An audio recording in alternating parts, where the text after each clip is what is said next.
नमस्कार विद्यार्थी मित्रांनो, स्पॉटलाइट अकॅडमीच्या या प्लॅटफॉर्मवर मी आविष्कार अनिल डेरे तुमचं पुन्हा एकदा स्वागत करतो। इथे आपण प्रिव्हियस इयर क्वेश्चन जे आहेत, जे आता नुकताच पार पडलेला जो एमपीएससीचा क्वेश्चन पेपर आहे त्या रिलेटेड डिस्कशन आपण स्टार्ट केलं होतं। पेपर 1 बद्दलचं डिस्कशन आपलं झालं होतं। हे पुन्हा एकदा सांगतो की हे जे डिस्क्रिप्शन आहे इथे आपण कोणत्या टॉपिकवर कोणते इश्यूज आलेले आहेत हे नेमकं बघणार आहोत आणि या इश्यूचं एकूणच अनालिसिस साठी मी तुम्हाला पुन्हा सांगितलंय की या अनालिसिस साठी आपण एक सिरीज लॉन्च करतोय युट्यूबवर, जिथे पर्टिक्युलरली तुम्हाला एक क्वेश्चन जो आहे त्या क्वेश्चनचा आन्सर कशा पद्धतीने लिहिता येईल किंवा अप्रोच काय असायला पाहिजे, तर प्रत्येक दिवशी म्हणा काही दिवसांमध्ये ते सिरीज राहणार आहे। तर एक असा व्हिडिओ जो आहे जो तुमच्या समोर आणला जाईल, जेणेकरून तुमची आन्सर रायटिंगची प्रॅक्टिस आणि सोबतच स्ट्रक्चर फॉर्मेशन कशा पद्धतीने तुम्हाला करता येईल हे या पीवायक्यूज मधून लक्षात येईल आणि कोण्या टॉपिकवर बेसिकली फोकस असायला पाहिजे। सिलेबस जो आहे सोशियोलॉजीचा तो लिमिटेड आहे आणि लिमिटेड सिलेबस मध्ये ही काय टॉपिक्स आहे जे कमीत कमी वेळामध्ये आपल्याला जास्तीत जास्त आउटपुट देऊ शकतात, असं काय लिहू शकतो। पेपर 2 बद्दल आपल्याला इथं बघायचं आहे। तर आपल्या इथं एकूणच लक्षात येईल की जे क्वेश्चन पेपर आहे तो डायरेक्ट आलेला आहे। एक चांगली गोष्ट आहे सर्वांसाठी की तो क्वेश्चन पेपर आहे मोस्ट ऑफ द क्वेश्चन, आणि मला तरी वाटते 2 ते 3 वर्ष जवळपास हाच ट्रेंड राहील। त्यामुळं टॉपिक जर माहिती असेल आणि आन्सर रायटिंग जर प्रॉपर केलेली असेल, प्रॉपर गायडन्सने ते आन्सर जे आहे जे इव्हॅल्युएट केलेलं असेल, तर नो डाऊट की तुम्ही जे आहे सिलेक्शन प्रोसेसच्या खूप जवळ पोहोचू शकता। ठीक आहे, तर करायची सुरुवात। मग बघूया आपण काय काय विचारलेलं आहे। तर सुरुवात करूया। जो स्टार्टिंगचा कंपल्सरी क्वेश्चन असतो, क्वेश्चन 1 ABCDE काय आहे बघा, कोणकोणत्या टॉपिकवर विचारलेलं आहे। जीएस घुरेंवर डायरेक्ट क्वेश्चन विचारलेला आहे। इंडोलॉजिकल पर्स्पेक्टिव्ह काय आहे हे विचारलेलं आहे। प्राच्य विद्याशास्त्रीय परिप्रेक्ष्याची वैशिष्ट्ये, मराठीमध्ये वर्ड कठीण आहे। इंडोलॉजी जो आहे हा सोपा वर्ड आहे त्याला। तर इंडोलॉजी म्हणजे नेमकं काय करते, तर जे प्राचीन काळामध्ये जे धर्मग्रंथ होते त्याबद्दलचं जो अप्रोच ठेवून सोसायटीचा जो पर्स्पेक्टिव्ह आहे की कोण्या पद्धतीने इंडियन सोसायटी त्यावेळी असेल आणि त्याचा आजच्या युगावर कसा इम्पॅक्ट झालेला आहे याची इथून स्टडी जी आहे जीएस घुरेंनी केलेली दिसून येतं। तर इंडोलॉजी ही जर कॉन्सेप्ट तुम्हाला माहिती असेल आणि जीएस घुरेंचा जो दिलेला आहे सिलेबस मध्ये त्यामध्ये डायरेक्टली हा क्वेश्चन जो होतो तो डील होऊ शकतो। डायरेक्टली सिलेबस कॉपी मध्ये हा दिलेला आहे इंडोलॉजिकल पर्स्पेक्टिव्हच्या। दुसरा प्रश्न आहे बघा, लोकूर कमिटी बद्दल विचारलेला आहे। For defining a community as a tribe आहे। एक कम्युनिटी ट्राईब म्हणून डिफाईन करण्यासाठी बघा हा जो क्वेश्चन आहे यासाठी लोकूर कमिटीचे काही रिकमेंडेशन्स असतात। प्रत्येक कमिटीचे काही रिकमेंडेशन, त्या रिकमेंडेशनवर क्वेश्चन विचारलेला आहे। तुमचं आधीचं जे एमपीएससी जे होतं सब्जेक्टिव्हच्या आधीचं जिथं ऑब्जेक्टिव्ह क्वेश्चन पेपर होता त्यामध्ये मेन्स मध्ये जे आहे ते HRD वगैरे, तर त्या रिलेटेड किंवा त्याला टच असणारा असा हा एकूणच पेपर आपल्याला वाटू शकतो। तर लोकूर कमिटी काय सांगून जाते, तर तिचे काही रिकमेंडेशन्स आहेत। आता हे रिकमेंडेशन सर पाठ करायचे का कसं करायचं, तर बेसिकली ट्रायबलचा जो आपला सिलेबस मध्ये टॉपिक दिलेला आहे तर डेफिनेशनल प्रॉब्लेम जो आहे तो इम्पॉर्टंट ऍस्पेक्ट आहे तिथं। तर डेफिनेशन मध्ये आणि गव्हर्नमेंट काय अशा स्टेप्स घेत आहे, सो यस काही जे इम्पॉर्टंट आहे ठाका कमिशन असेल या रिलेटेड पण इन्फॉर्मेशन, लोकूर कमिटी बद्दल इन्फॉर्मेशन, ढेबार कमिशन बद्दल इन्फॉर्मेशन असेल, तर याबद्दल आपल्याला थोडंफार इथं जर माहिती असेल सो दॅट्स वाय की काहीही वाचत बसण्यापेक्षा नेमकं काय करायचं आहे की ज्यानं मार्क्स मिळतील हे तुम्हाला समजू शकतं यावर।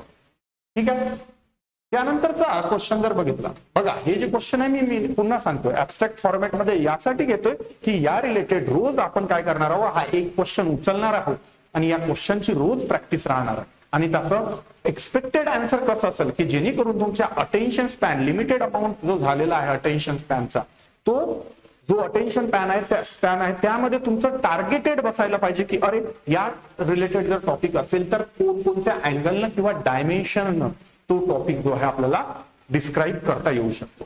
मग पुढचा क्वेश्चन अनटचेबिलिटी रिलेटेड आहे. कास्ट सिस्टीम महत्वाचा आहे topic. Problem of socio economic, बघा ट्रायबल रिलेटेड झालं की कास्टवर आलेला आहे क्वेश्चन आहे. थीम्स आहे, काही पर्स्पेक्टिव्ह आहेत. अनटचेबिलिटीचं problem of socio economic exploitation, त्याच्याबद्दलचं एक्सप्लेनेशन विचारलेलं आहे. तर अनटचेबिलिटी सोशिओ इकॉनॉमिक एक्सप्लॉयटेशन आहे. कसं काय? Is a problem of socio economic, म्हणजे अनटचेबिलिटी जे अराईज झालेला आहे, जो प्रॉब्लेम क्रिएट झालेला आहे, तर या सोशियल एक्सप्लॉयटेशन आणि इकॉनॉमिक एक्सप्लॉयटेशन या गोष्टींमधून तो प्रॉब्लेम क्रिएट झालेला आहे. मग त्यांची इंटरलिंकिंग आपल्याला, मग सोशियल एक्सप्लॉयटेशन कोणतं आणि इकॉनॉमिक एक्सप्लॉयटेशन कोणतं. तुम्हाला माहिती आहे डिव्हिजन ऑफ लेबर रिलेटेड ज्या गोष्टी असतील त्या इथं डील होतील, आणि सोशिओ इकॉनॉमिक, सोशियल म्हणजे कोणकोणत्या, मग जे तुमचे सिव्हिल राईट्स असेल किंवा रिलिजियस राईट असेल, एंट्री रिलेटेड राईट असेल, तर ते इथं.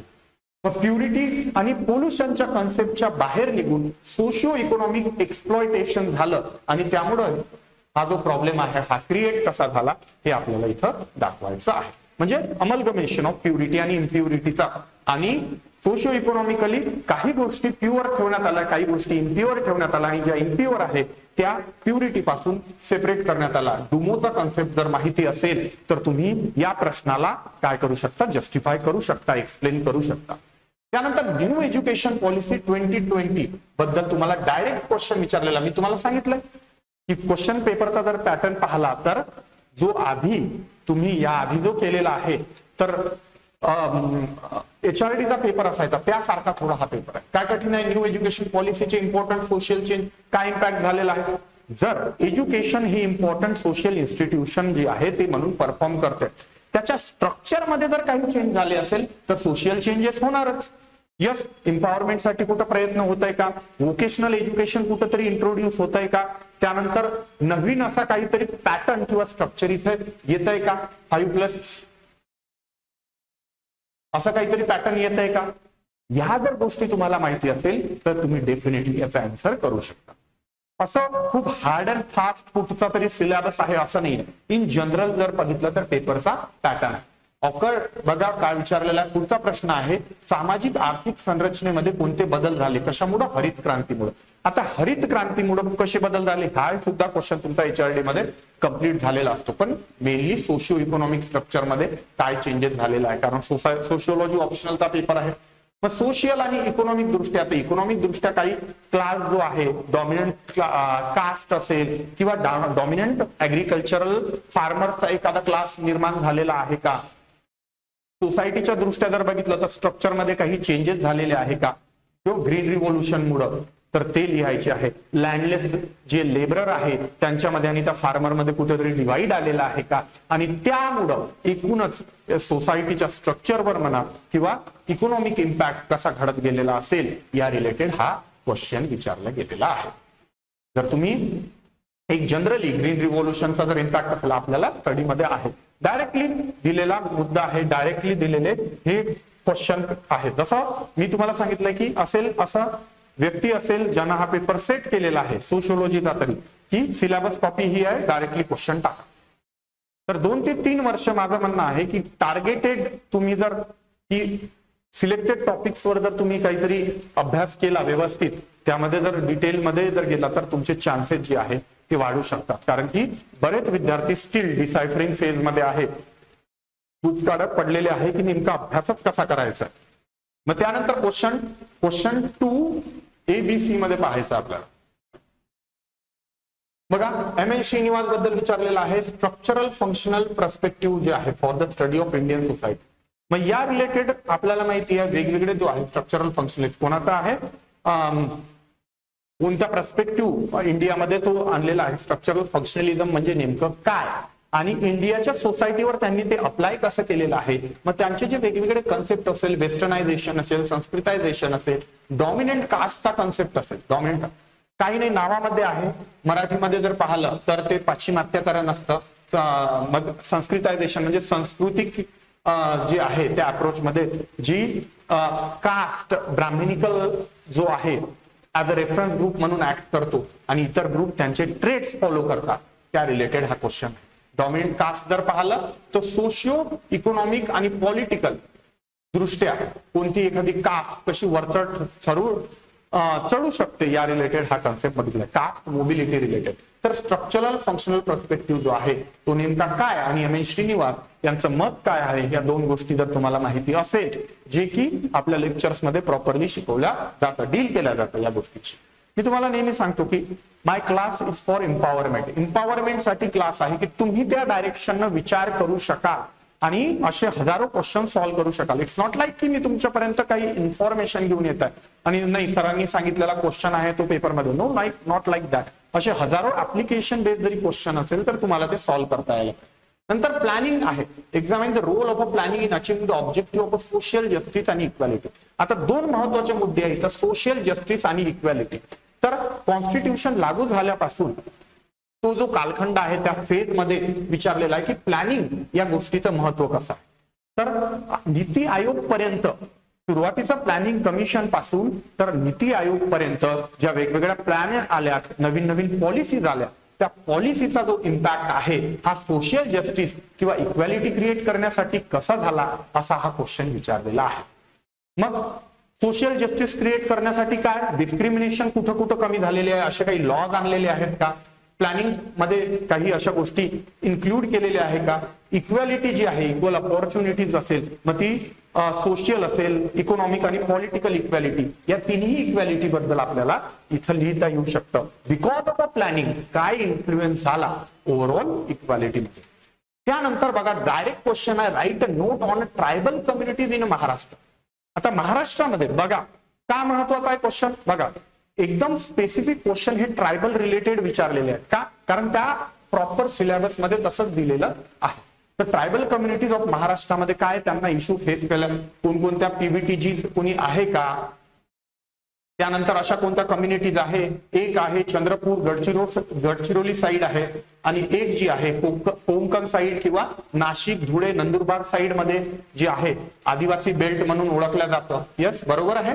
तर या रिलेटेड जर तुम्हाला माहिती असेल, गोंड, भिल्ल, ठाकर कम्युनिटी असेल, वारली एक जो असतो त्यांची जी असते त्या कम्युनिटी बद्दल जर असेल, तर अशा काही कम्युनिटीज जर तुम्हाला माहिती असेल तर तुम्ही काय करू शकता, याचं उत्तर इझिली लिहू शकता. Yes, these are the communities of Maharashtra आणि त्यांचं काही कल्चरल ट्रेट कसं आहे, काय आहे, स्पेसिफिक काही गोष्टी मध्ये आहेत त्या आपल्याला इथं इन्क्लूड करणं अपेक्षित राहतं. ठीक आहे. मग नंतर पुढचा प्रश्न विचारलेला आहे क्वेश्चन 3, आधुनिकीकरण म्हणजे काय. आता मॉडर्नायझेशन हा शब्द तर आपण बऱ्याच वेळा उच्चारतो, पण नेमकं मॉडर्नायझेशन म्हणजे नेमकं काय.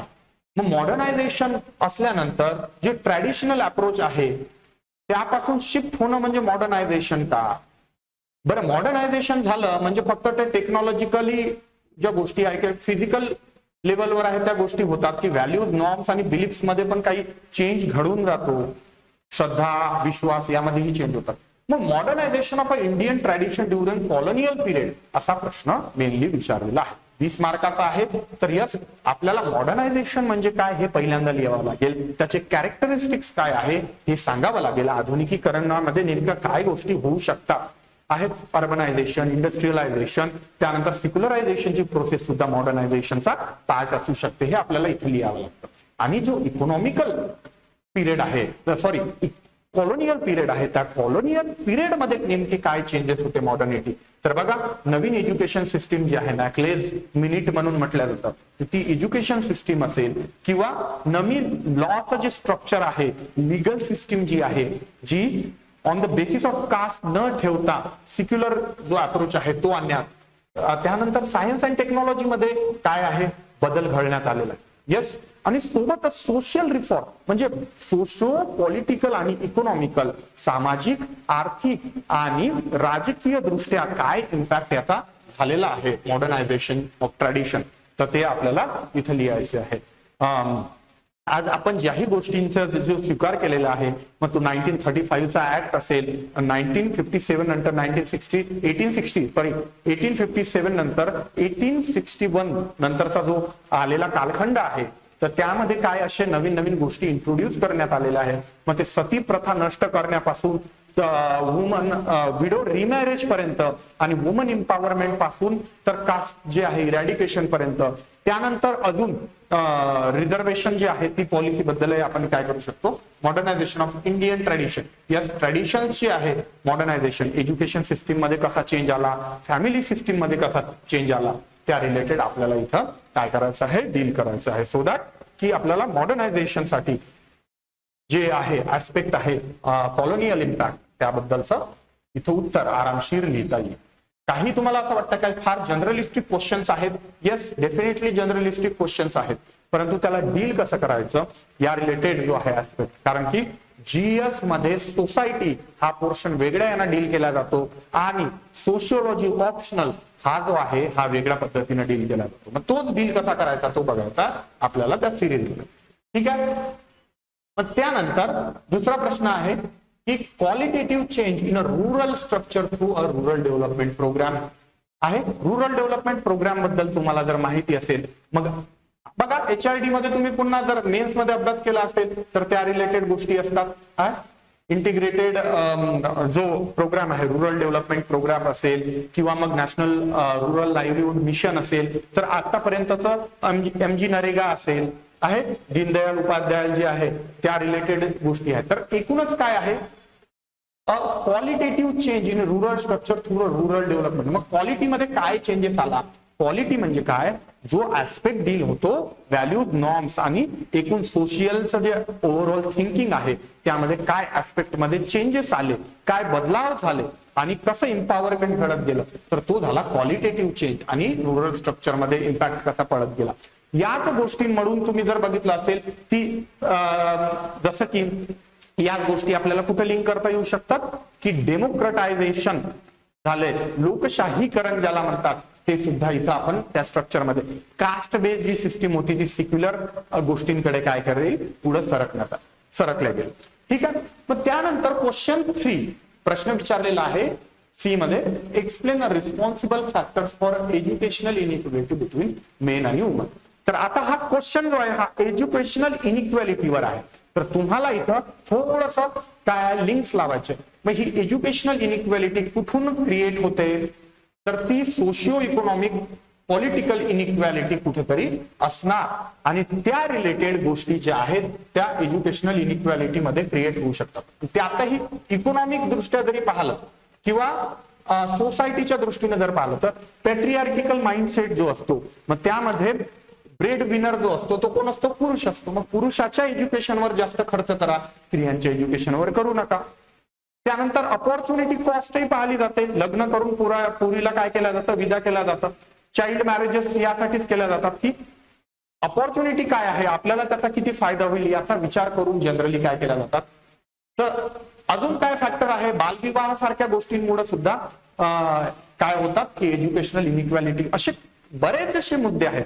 अजून काय असू शकतं, इन्फ्रास्ट्रक्चर रिलेटेड प्रॉब्लेम्स आहेत की जेणेकरून वुमनची जो पर्सेंटेज आहे एज्युकेशन सिस्टीम मध्ये आजही पुरुषांच्या तुलनेमध्ये कमी दिसते. हायर एज्युकेशन मध्येही स्त्रियांचं प्रमाण कमी असतो. तर तेच आहे, त्यामध्ये जो सोसायटीचा जो एकूण विचार करण्याची पद्धत आहे त्या पद्धतीवर हा क्वेश्चन विचारलेला आहे. आणि ज्याला हे समजलं त्यानं त्याचं प्रॉपर आन्सर लिहिलं. डोंट वरी, आपणही करणार आहोत आपल्या सिरीज मध्ये. ठीक आहे. Now the next question is related with a Sachar committee report recommendation on educational upliftment of Muslims. Review the decision taken by government regarding the implementation of Sachar committee's report. Educational upliftment Muslim community ही जी आहे त्यांच्या एज्युकेशनच्या बाबतीमध्ये आता सचर कमिटीने काय मी सांगितलं, HRD related थोडं जो टच देण्याचा आहे पेपर 2 ला प्रयत्न केला. मग सचर कमिटी कशाच्या रिलेटेड आहे, तर मायनॉरिटीच्या सोशिओ इकॉनॉमिक आणि एज्युकेशनल बॅकवर्डनेसच्या रिलेटेड काही मुद्दे हायलाइट करून दिलेले आहे सचर कमिटीने. आणि हे हायलाइट झालेले कॅरेक्टरिस्टिक आणि मुद्दे यावरून काय आहे, एज्युकेशनल अपलिफ्टमेंट मध्ये काही रिकमेंडेशन सांगण्यात आलेले आहे. काय विचारला गेलेला असू शकतो, मदरसा रिलेटेड जो आहे सिक्युलर एज्युकेशन जो आहे तो मदरसामध्ये प्रोव्हाइड केला पाहिजे रादर दॅन रिलिजियस जे डॉमिनंट एज्युकेशन सिस्टीम आहे त्यापेक्षा महत्वाचं सिक्युलर एज्युकेशन सिस्टीम जिथं स्ट्रीम आहे वगैरे अशा गोष्टी ज्या सायन्स, टेक्नॉलॉजी, इंजिनिअरिंग सारख्या स्ट्रीम ज्या आहेत त्या दृष्टीनं मुलांचा विकास होण्यासाठी महाराष्ट्रामध्येही हा मुद्दा बऱ्याच प्रमाणात गाजला होता.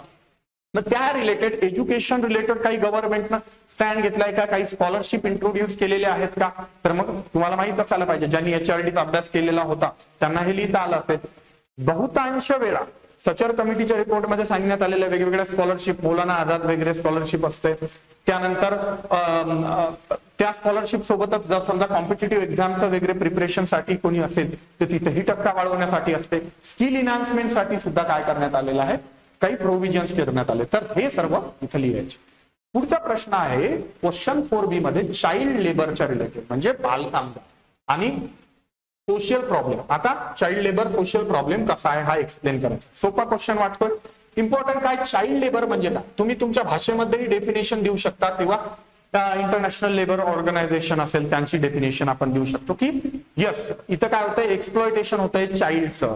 तर चाइल्डचं एक्सप्लॉयटेशन का होतंय, कारण त्याचे बेसिक राईट जे आहे ते हिसकावून घेतल्यात आले. मग त्या रिलेटेड हा चाइल्ड लेबरची तुम्ही तुमच्या पद्धतीने लेमॅन विथ कन्सेप्च्युअल क्लिअरिटी. बघा डिस्क्रिप्शन जे डिस्क्रिप्टिव्ह आन्सर रायटिंग मध्ये नेहमी लक्षात ठेवायचं एक गोष्ट नेहमी महत्वाची असते आणि ती गोष्ट म्हणजे तुमची कन्सेप्च्युअल क्लिअरिटी किती आहे. कन्सेप्च्युअल क्लिअरिटी असेल तर तुम्ही तुमच्या मनानं on the basis of various characteristic मग चाइल्ड लेबर कुठं कुठं होतं, यस कोणकोणत्या दृष्टीनं इम्पॅक्ट करू शकतो या रिलेटेड तुम्ही चाइल्ड सायकोलॉजिकल इम्पॅक्ट आहे, सोशल इम्पॅक्ट आहे, त्याचे जे राईट्स आहे बेसिक राईट, कॉन्स्टिट्यूशनचं व्हायोलेशन आहे या रिलेटेड चाइल्ड लेबर असतं. म्हणजे प्रोसेस आहे ही एम्प्लॉयमेंट देण्याची एक पद्धत आहे आणि ज्या थ्रू काय होत आहे एक्सप्लॉयटेशन होत आहे चाइल्ड. चाइल्ड लेबर हा सोशल प्रॉब्लेम आहे का, यस. कसं त्याला जस्टिफाय करण्यासाठी काय कराल की सोशल प्रॉब्लेम म्हणजे काय, मीनियस फॉर द सोसायटी. आता काय कुठं असू शकतो, जर सोसायटीच्या स्ट्रक्चरवर त्याचा ऍडव्हर्स इम्पॅक्ट होत असत, कोणत्या तरी ग्रुपचा जर एक्सप्लॉयटेशन होत असेल तर ते काय आहे सोशल प्रॉब्लेम म्हणून कन्सिडर करू शकतो.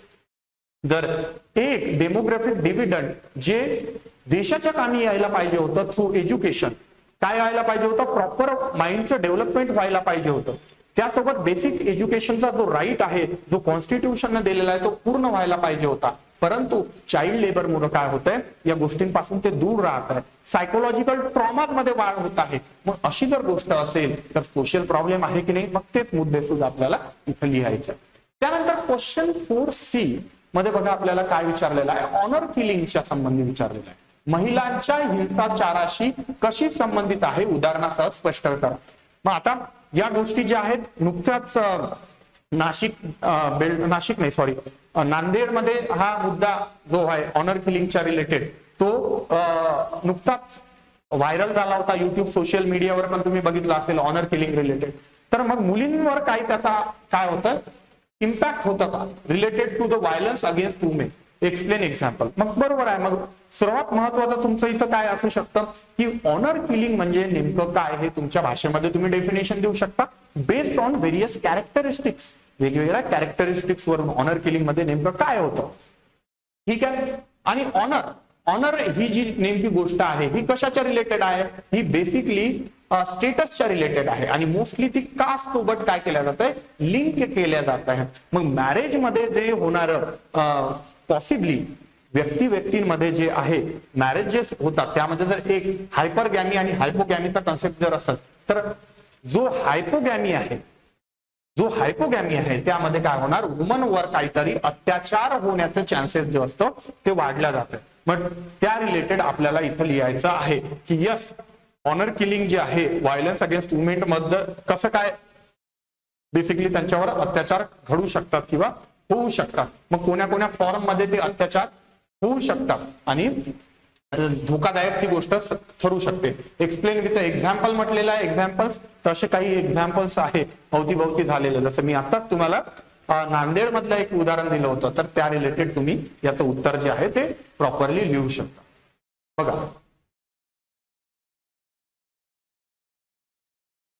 त्यानंतर क्वेश्चन 5 मध्ये काय विचारलेले आहेत ते बघूया.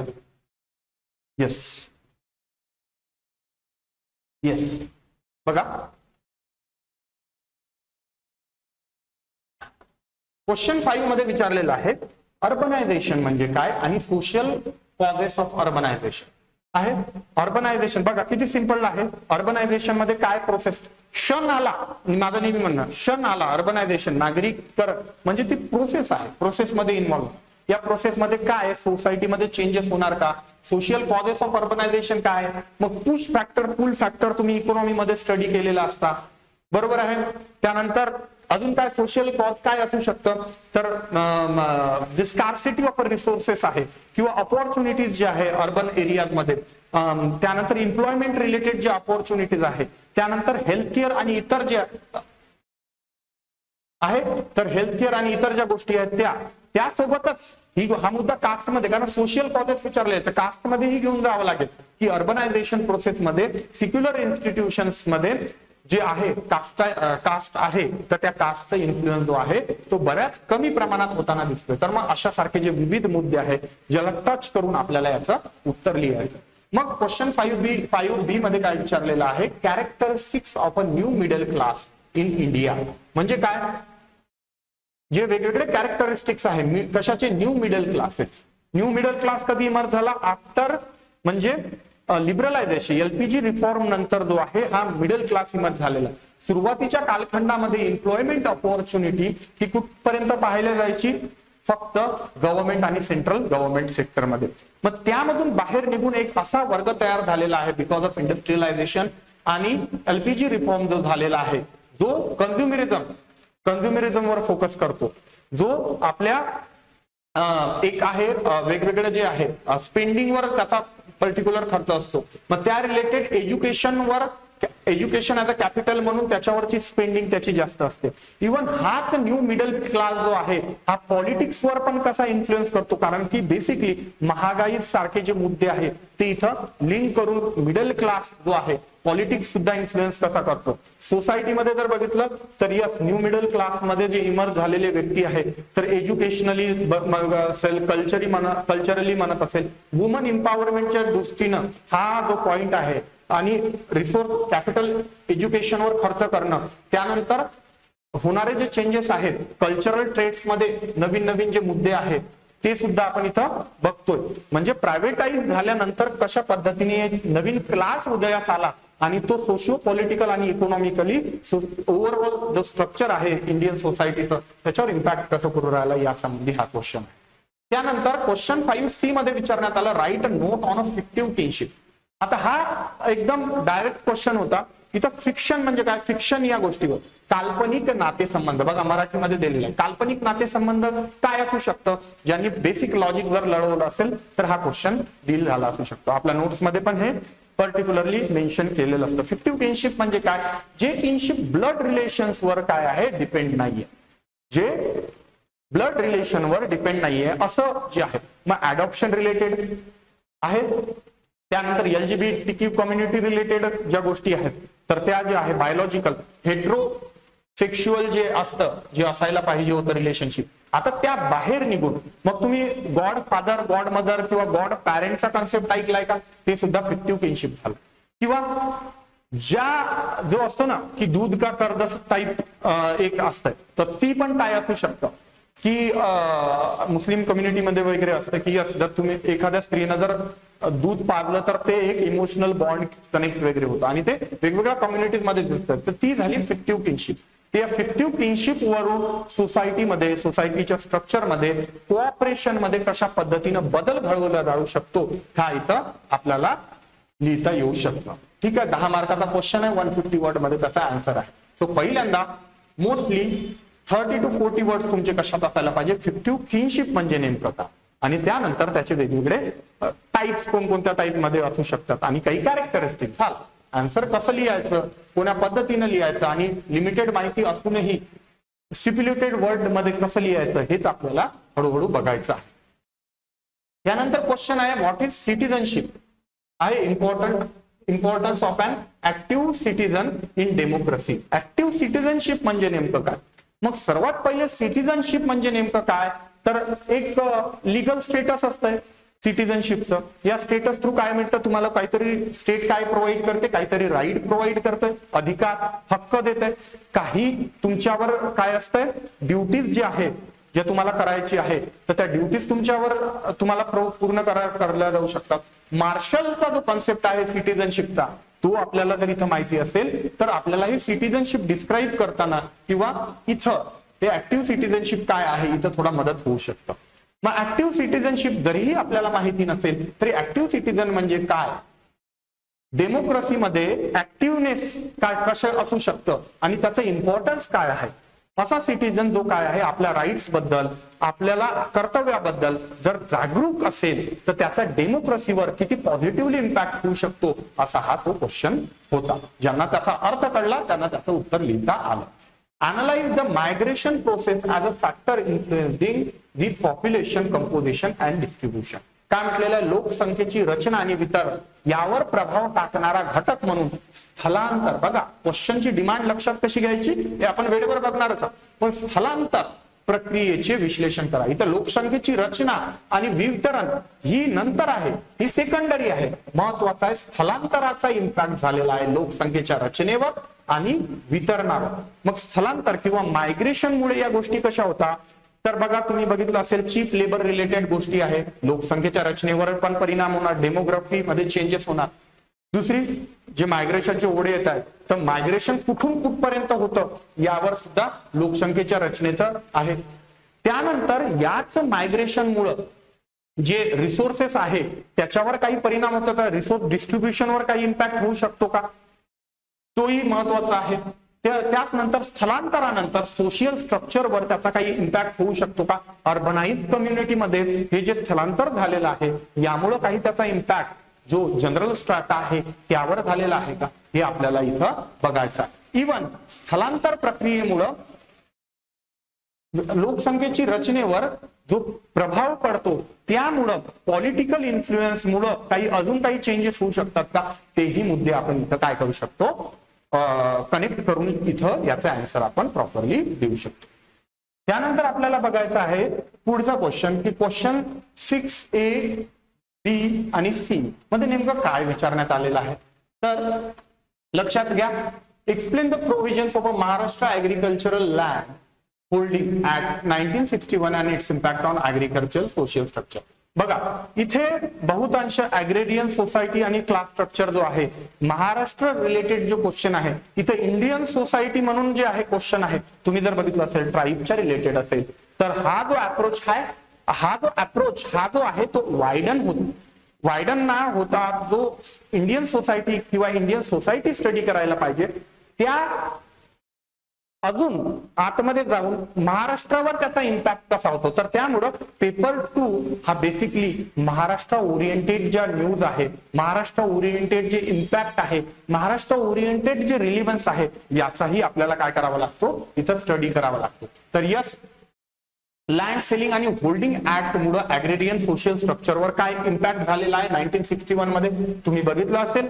जे लँड डिस्ट्रीब्युशन आहे, लँड जी आहे बेसिकली ही क्लास जी ठरवण्यात आहे, जमीनदार वर्ग आणि ते वर्ग जो आहे मग लँडची जर सिलिंग करण्यात आली, होल्डिंग करण्यात आली आणि त्याचं डिस्ट्रीब्युशन जे आहे या होल्डिंगवर जर सिलिंग घालण्यात आली आणि याचं डिस्ट्रीब्युशन जर केलं तर डिस्ट्रीब्युशन केल्यानंतर सोशियली काय स्ट्रक्चरवर इम्पॅक्ट झाला.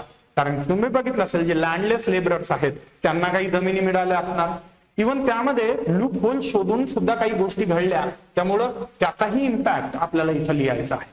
तर बरोबर आहे, क्लास स्ट्रक्चर मध्ये काहीतरी शिफ्ट झाला, चेंज झाला आणि त्यातूनच एकूण काय झालं, हा जो ऍग्रिकल्चर रिलेटेड जो लँड सिलिंगचा कायदा आहे तो आल्यानंतर त्याचा इम्पॅक्ट इकॉनॉमिकली वायबल जो लँडलेस लेबरर होतं त्यांना जमीन मिळण्यासाठी त्यांचं एकूण सक्षमीकरण घडून येण्यासाठी काही ना काही इम्पॅक्ट जो आहे तो झालेला दिसतो. त्याचा निगेटिव्ह इम्पॅक्ट ही काय आहे किंवा लूप होल्स शोधून ते जे आहे जमिनी स्वतःकडे ठेवून आजही समजा ते स्ट्रक्चर तसंच लागू पडतंय की त्यामध्ये चेंज झालेला आहे आणि पुढे मार्गक्रम होऊन त्याचा काही सोशल इम्पॅक्ट किंवा स्ट्रक्चरवर इम्पॅक्ट झाला की नाही झाला याबद्दल हा प्रश्न विचारण्यात आला होता. आणि त्याचं उत्तर आपल्याला जर माहिती असेल की हिस्ट्री माहिती असेल की यस सिलिंग ऍक्ट वर कसा काय इम्पॅक्ट झाला महाराष्ट्राच्या बेसिसवर तर तो आपण लिहू शकतो. पॉलिटिकल इन्फ्लुएन्स सुद्धा आपण टाकू शकतो यामध्ये,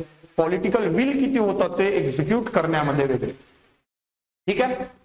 त्यानंतर एक विचारलेलं the concept of elite, discuss the political elite in pre independence and post independence in. आता इलाइट वर्ग म्हणजे इलाइट क्लास, अभिजन म्हणजे नेमकं काय, इलाइट क्लास म्हणजे कोणता वर्ग, मग त्यांच्या पॉवर रिलेटेड काही स्ट्रक्चरचा काही इम्पॅक्ट असतो का या इलाइट वर्गाला डिस्क्राईब करण्यासाठी, सोशिओ इकॉनॉमिक आणि पॉलिटिकल ऍस्पेक्ट मध्ये हा वर्ग डिस्क्राईब होऊ शकतो का, क्लास हा फॅक्टर कुठेतरी मॅटर करतो का, कास्ट हा फॅक्टर इंडियाच्या दृष्टीनं इलाइट क्लास डिफाईन करण्यासाठी महत्वाचा ठरू शकतो का, वेस्टर्न कल्चरमध्ये इलाइट क्लास कसा डिफाईन होतो, जो स्टेटस आहे स्टेटसचा काही इम्पॅक्ट होतोय का, पॉलिटिकल इलाइट बद्दल विचारलेला प्री इंडिपेंडन्स आणि पोस्ट इंडिपेंडन्स. मग राजकीय म्हणून म्हटलेला पॉवर रिलेटेड हा जो क्वेश्चन आहे, जो पॉलिटिक्स अँड सोसायटी मधून आपल्याला इथे बऱ्याच गोष्टी उचलता येतील की हे इलाइट क्लास कसे तयार झालेले आहेत. प्री इंडिपेंडन्स फेज मध्ये जर पाहण्यात आलेले आहेत, जे सधन असा वर्ग जो होता त्या सधन वर्गातून काय होतं, ही लिडरशिप क्रिएट झालेली आपल्याला पाहायला मिळतं बहुतांश. त्यानंतर गांधीयन फेज किंवा त्याच्या अवतीभोवतीचा जो पिरियड आहे त्यामध्ये जो एज्युकेटेड क्लास होता, जो एज्युकेटेड, कारण की संस्कृतायझेशन प्रोसेस तर झाली, सोबत वेस्टर्नायझेशन प्रोसेस जी आहे ती वाढीला लागली आणि मॉडर्न एज्युकेशन जी घेऊन व्यक्ती काय करायला लागले, पॉलिटिक्स मध्ये उतरायला लागले. मग त्यामध्ये बहुतांश काँग्रेस वर्गामध्ये मोडणारे जे किंवा समाज सुधारक जरी असतील तर हे बहुतांश पॉलिटिकल इलाइट मिडल एक काय होतं, मिडल क्लास ग्राउंडही असू शकतं, एज्युकेशन फॅक्टर त्याच्यावर इम्पॅक्ट करू शकतं आणि यातून हे नवीन पॉलिटिकल. आणि पोस्ट इंडिपेंडन्स इंडियामध्ये जेव्हा रिझर्वेशन फॅक्टर जे मॅटर करतंय, पॉलिटिसायझेशन ऑफ कास्ट करण्यात आली, त्यावेळी पर्टिक्युलर कास्टचे मेंबर्स जे आहे ते एरेनामध्ये उतरवण्यात आले आणि मग हा जे पॉलिटिकल इलाइट क्रिएट झाला हे पर्टिक्युलर कास्ट ग्रुप मधून कसे इमर्ज झाले या रिलेटेड हा क्वेश्चन आहे. जर तुम्हाला लिंक प्रॉपर करता आलं, तुम्हाला जर लक्षात आहे बॅकग्राऊंड काय असेल तर हा क्वेश्चन इझिली आपल्याला डील करता येऊ शकतं. त्यानंतर इथं एक सोपा क्वेश्चन विचारण्यात आलेला आहे 10 मार्कसाठी की अपिको आणि चिपको मुवमेंट मध्ये काय आहे कंपॅरिझन करा. तर दोन्ही मुवमेंट जे आहेत कशा, कारण की हा जो क्वेश्चन आहे हा आहे मुवमेंट या चॅप्टर मधून आणि एन्व्हायरमेंटल मुवमेंट जे आहे यावर क्वेश्चन जो आहे बेसिकली हा विचारण्यात आलेला आहे. डायरेक्ट क्वेश्चन चिपको आणि अपिको मुवमेंट. तो अपिको कुठं झालेला आहे, तो अपिको हा जो मुवमेंट झालेला आहे तो साऊथर्न स्टेट कर्नाटकामध्ये झालेला आहे. मग तिथलं काय बॅकग्राऊंड होतं, कशामुळे ती इमर्ज झालेली आहे, कोणत्या फॅक्टर इथं जे आहे इमर्ज करण्यासाठी मॅटर करतंय, इथचं जे लिडरशिप आहे कोणाकडे होती, चिपको मुवमेंट जी आहे, चिपको मुवमेंट मध्ये ही नॉर्दर्न स्टेट मध्ये वाढीला लागलेली मुवमेंट, यासाठी काय बॅकग्राऊंड मॅटर करत होतं, त्यामध्ये कोणती पॉलिटिकल लिडरशिप, या सर्व गोष्टी जर माहिती असेल तर आपण बेसिकली इव्हन दो असं असतं ना की एवढं सर्वसार कसं लक्षात ठेवायचं, माहिती जरी नसेल एक बेसिक आयडिया असेल तरीही काही मुद्द्यां थ्रू आपण हे आन्सर लिहू शकतो. It's not important. It's not important. I am again and again telling this. It's not important to always write ideal answers. Even though you know some basic factors about that question, तरीही तुम्ही काय करू शकता, ते question जे आहे properly address करू शकता. त्यामध्ये काही ट्रिक्स असतात. ते ट्रिक्स बेसिकली माझे जे मेंटरशिप कडे येतात त्या स्टुडंट्सला मी सांगत असतो, यस असं असं काहीतरी तुम्हाला करावं लागतं. ठीक आहे.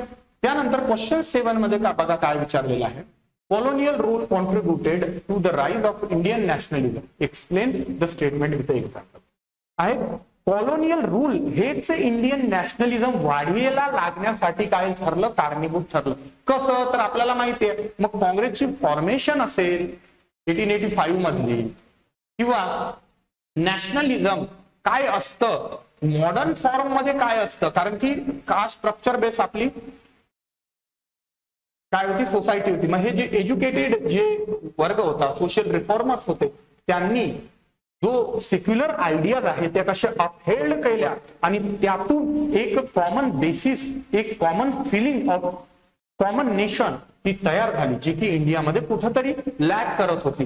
तर कॉलोनियल रूल मुळे त्या सर्व गोष्टींसोबत संबंध आला, नवीन एज्युकेशन सिस्टीम सोबत, नवीन जो सेक्युलर लीगल सिस्टीम आहे, सेक्युलर जे आयडिओलॉजीज आहे, व्हॅल्यूज आहे यांच्यासोबत आला आणि त्यातूनच इमर्ज झाला मग कॉन्सेप्ट नॅशनलिझमचा. तर तो कसा आहे तो इथं एक्सप्लेन आपल्याला करायचा आहे. त्याच्या फेजेस कशा असतात, हळूहळू त्यामध्ये कशा चेंजेस होत गेले, हे सर्व आपल्याला या क्वेश्चन मध्ये बघायचं होतं.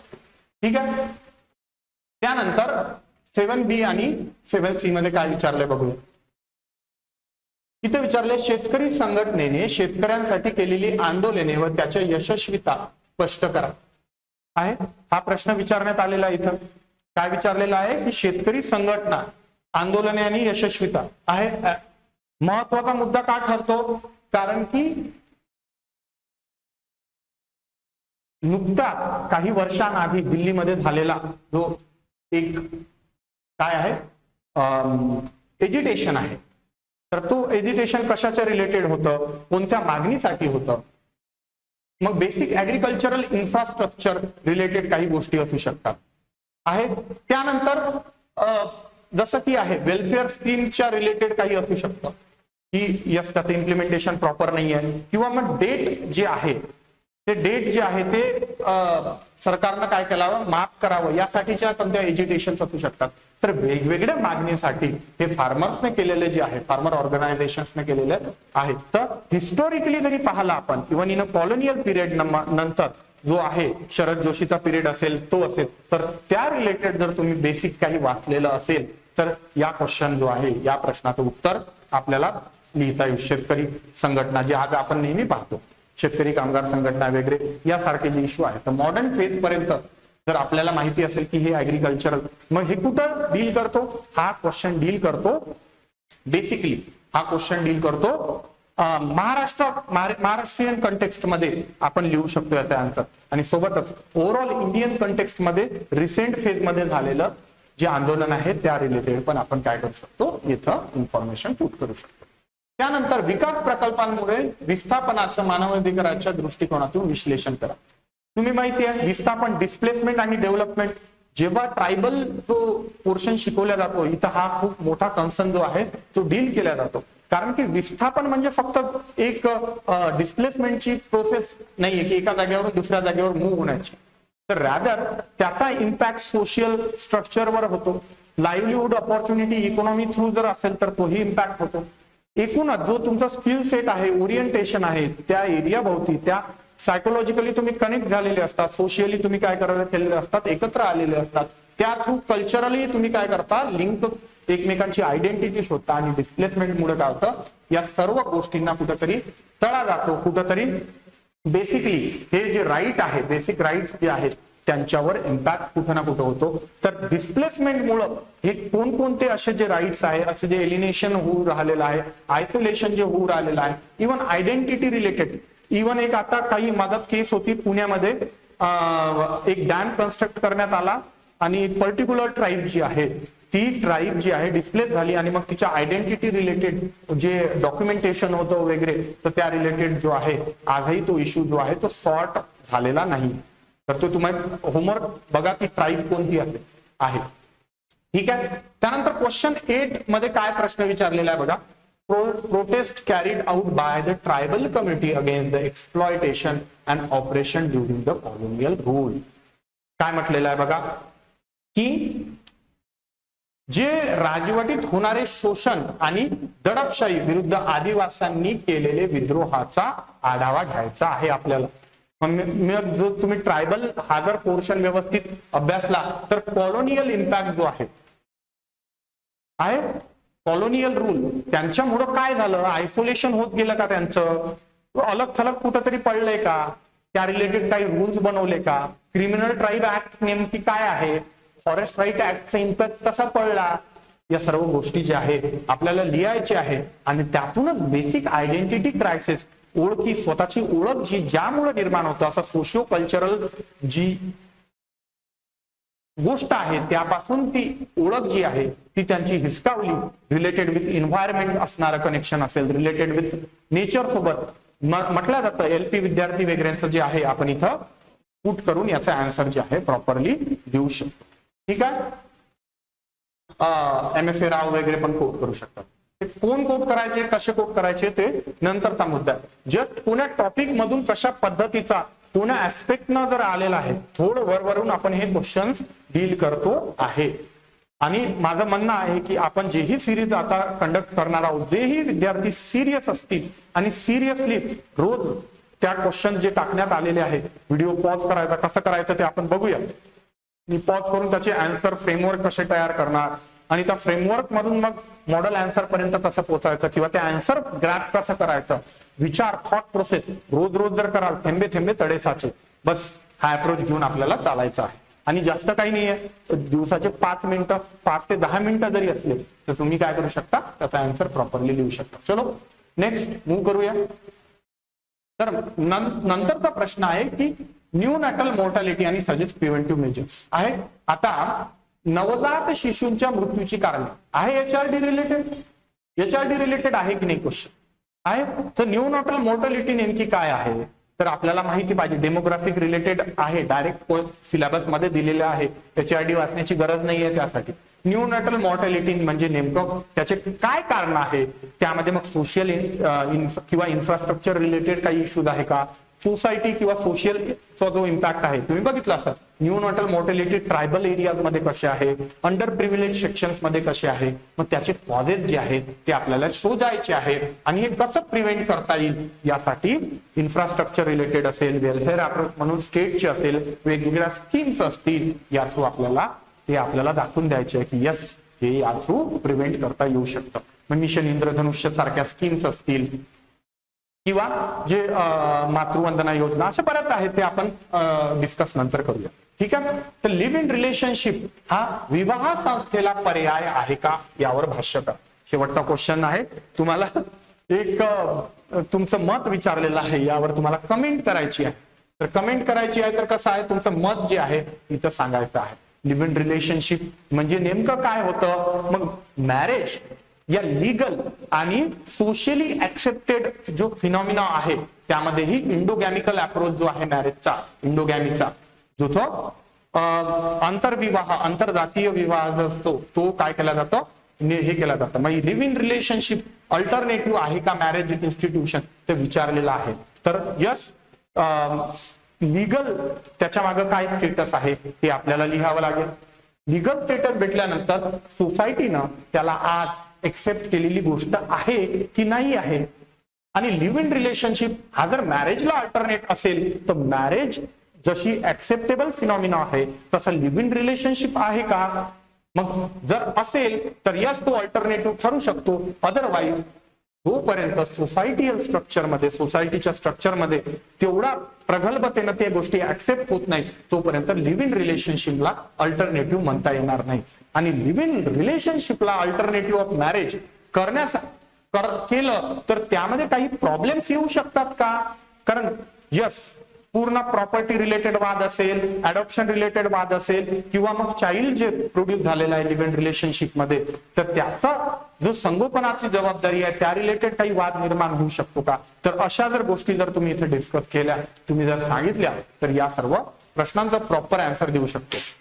बेसिकली तुमच्या लक्षात आलं असेल की सोशोलॉजी किती सोपा आणि सरळ असा ऑप्शनल आहे. यामध्ये काही असं इन डिटेल मध्ये कुठं तुम्ही असं वाटलंय का नाही खूप जास्त गरजेचं आहे मला नॉलेज मिळवणं.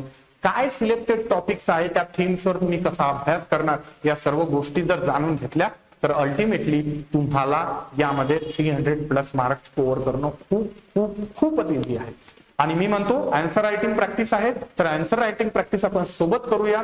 तुम्ही माझ्यासोबत बसा त्या सिरीजमध्ये आपण पुन्हा जे आहे एक आन्सर जे आहे त्याचा अनालिसिस करूया. आणि यस त्याने जी डेव्हलप होईल तो फ्लो जो डेव्हलप होईल एका दिवसात होणारी प्रोसेस नसते.